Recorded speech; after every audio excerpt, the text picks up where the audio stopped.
இந்த உலகத்தில் ஒரு நபரை நாம் இடை போடுவது அவருடைய நற்குணத்தை வைத்துதான். நற்குணத்தை வைத்துதான் இந்த உலகத்தில் எல்லாருமே மேன்மையாக கருதப்படுவார்கள்.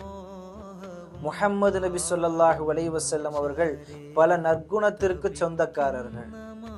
நபி ஸல்லல்லாஹு அலைஹி வஸல்லம் அவர்களை பற்றி அல்லாஹு தஆலா திருமறையிலே சொல்லியிருக்கிறான், இன்னக லஅலா குல்கின் அதீம்.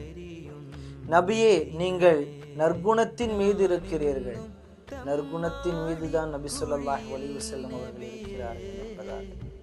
நண்பர்களே, எல்லா விதமான நற்பண்புகளுக்கும் சொந்தக்காரர் முஹம்மது நபி ஸல்லல்லாஹு அலைஹி வஸல்லம் அவர்கள். மேலும் அன்றைய காஃபிர்களும் அல்-அமீன் என்ற பட்டத்தை கொடுத்தார்கள். நண்பர்களை சிந்திக்க வேண்டும். நபி அவர்கள் இனிப்பின், அதாவது இனிப்பு என்பது நற்குணத்தினுடைய அடையாளம், அது இருப்பதினால்தான் ஈ மூய்ப்பதை போன்று முஹம்மது நபி ஸல்லல்லாஹு அலைஹி வஸல்லம் அவர்களை சஹாபாக்கள் மூய்த்து கொண்டிருந்தார்கள். காரமாக இருந்திருந்தால் இன்றோ விரண்டோடி இருப்பார்கள்.